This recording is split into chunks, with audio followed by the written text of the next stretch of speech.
Ya tenés armada tu base de datos en Access con todas las relaciones. Así que en menos de 2 minutos te muestro el proceso para que puedas conectar Access y Power BI.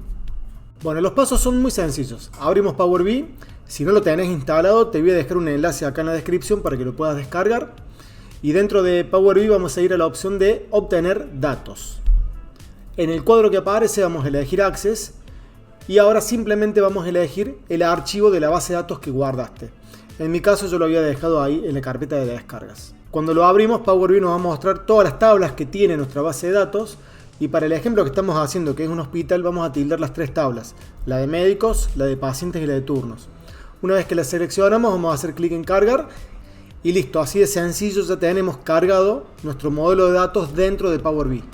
¿Y cómo sabemos que se cargó bien? Bueno, porque en el panel derecho, en la parte de datos, tenemos que ver las 3 tablas disponibles. La de médicos, la de pacientes y la de turnos. Y si encima vas a la vista de tablas que está a la izquierda, lo que vas a poder ver es la información que tiene cada una de las tablas. Es decir, todas las filas, todos los registros. Y acá está la parte más importante y el superpoder que tiene haber trabajado bien en Access. Cuando cambiamos a la vista de modelo, lo que tenemos que ver es que Power BI ya detectó automáticamente todas las relaciones. O sea, tenemos que ver las tablas con sus uniones. Así que fíjate si la tabla de turnos ya está unido a la tabla de médicos y a la de pacientes.